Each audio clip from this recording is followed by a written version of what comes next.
We're going to be talking about why I pick my students in the same way that I pick my clients. Clients that don't really appreciate your time, your value, and your energy. Like, one of the legacy that I'd really like to leave this world is to create leaders.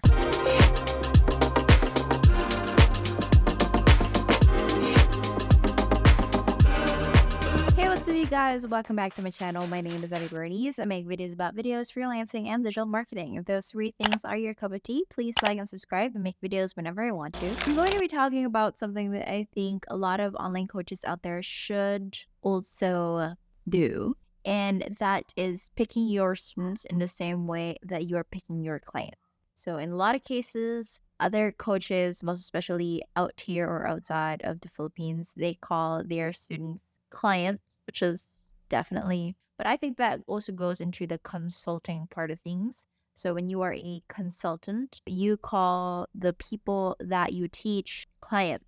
But me as a teacher per se, or I've been doing this thing for a while now, I really like the idea of calling myself a teacher and the people that I'm teaching my students. And so that is also sort of very easy to disintegrate when I'm teaching freelancers and how to get clients and when I'm teaching coaches and how to get students. So it's easy for me to differentiate too. But hopefully you get what I mean in this title. And in this video, we're going to be talking about why I pick my students in the same way that I pick my clients. So when I was still a freelancer, and I got to a point where it was a feast and famine kind of thing. What does that mean? It means that I'm just accepting projects as long as I have money, no matter how much that project is going to be or how long it's going to take me. I really got to that point wherein I just didn't pick and choose. Like, I would rather, suffer with lowballing clients,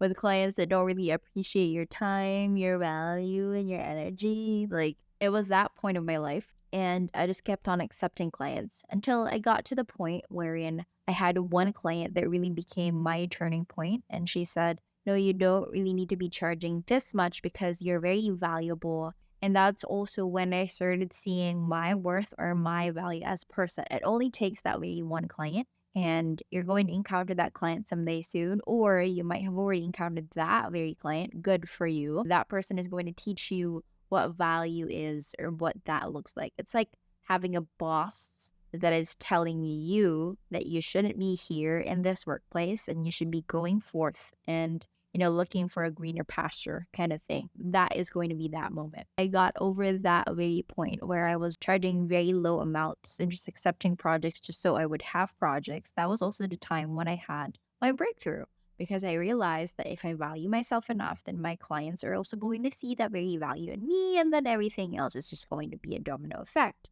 right? So I started getting clients, and those premium clients are also very easy to work with. In that sense, I never looked back and I never started accepting clients that are very low. Now, what do I do with those clients that come to me and they're still lowballing my prices? I always recommend them to the people that I know are still in that very price range, right? So that's the main point of picking your clients. Now, how do I do this as an online coach at this day and age? Why do I pick my students? So of course, when you're putting your online course out there, you're putting the sales page out there, you're putting the course information page, how much your online course is going to be, they go read through it. And a lot of times, what other coaches do is that they repel other students by raising their prices.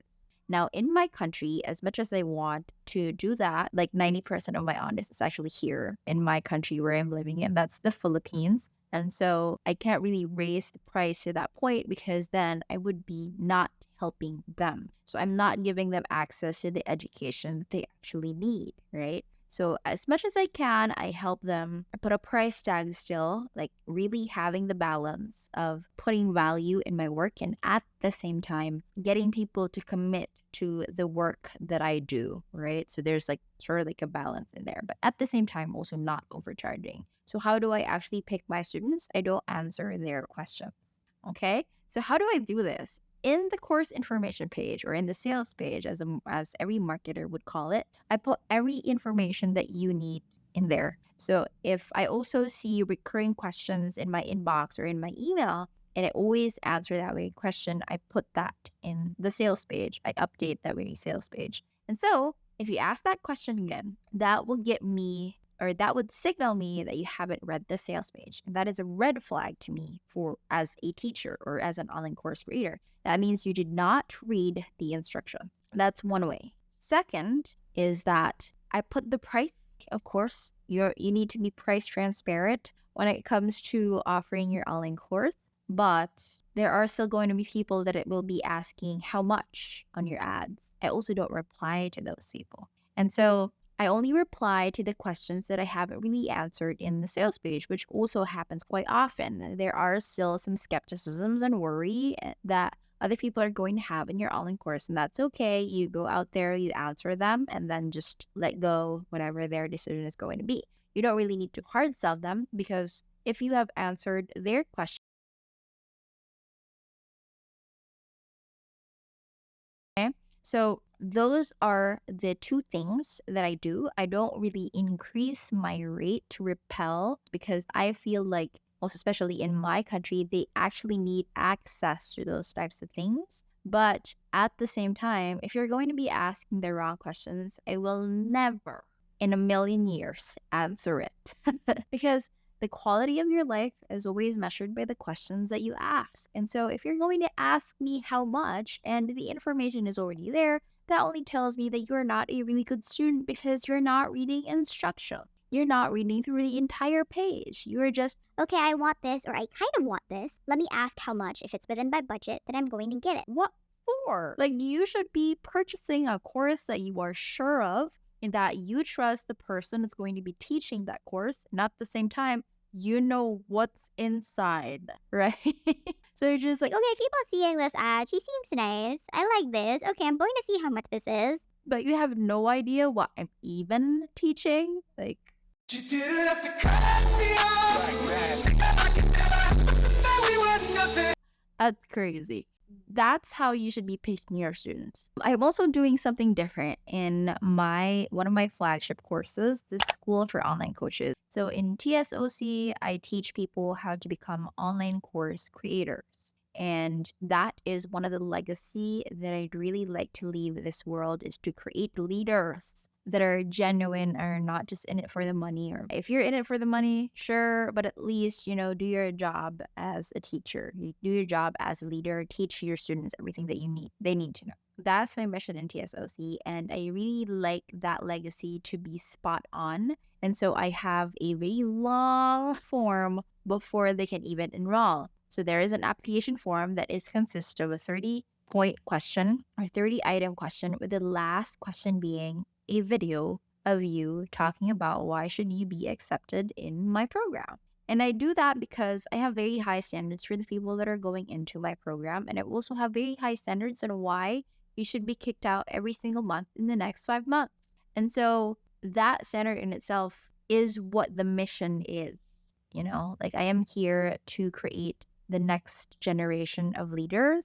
And so it's only right for me to pick my students in that very area. But if you're a beginner online course creator, you don't really need, like what I always tell my students, you don't really need these long ass forms. As much as possible, you want your student list to be big, because then you would start getting feedback. You can improve on becoming an online course creator. And at the same time, you would know how to respond to your students, and you would know what your lapses are as an online course creator. So if you're a beginner, like, do not hinder them from buying. Do not add friction by adding that very form. So it really depends on what your objective is, and you can put these obstacles or hindrances in some way, shape, or form. So if you also want to simply target students that are high earning, are not beginners, well, they can really afford the mid-tier prices, and so put your courses in the mid-tier prices. So those are some options that you can do in order to pick your students. Now, question: why do we actually do this? Number one, your refund rates are actually low. So when you pick your students, when you make sure that you build a community of students that know, like, and trust you, your refund rates are actually low. Okay, they're not going to complain because they haven't read the sales page before they enrolled. They ask the right questions. And I made it a little bit tricky, because here in my country, in the Philippines, there is thing that we call GCash. And Gcash is like a money wallet or like a wallet app wherein you can send money to another person as long as that person has a Gcash account. And now there is no other way to integrate the software that I'm using, Kajabi, to Gcash as of the moment, unless you do like third-party coding whatsoever. And that's something that I don't want to deal with as of the moment. I really give, or we and the team give the access to those people who pay in Gcash manually. Like we get their email address, we insert it in the software, we give them the access. Like that's how we do that manually. Now, to a lot of people, it's actually difficult to get that buy because you need to have my full name or my Gcash account. And after that, where are you going to send it? So it's like a list full of instructions. So this is my number in Gcash.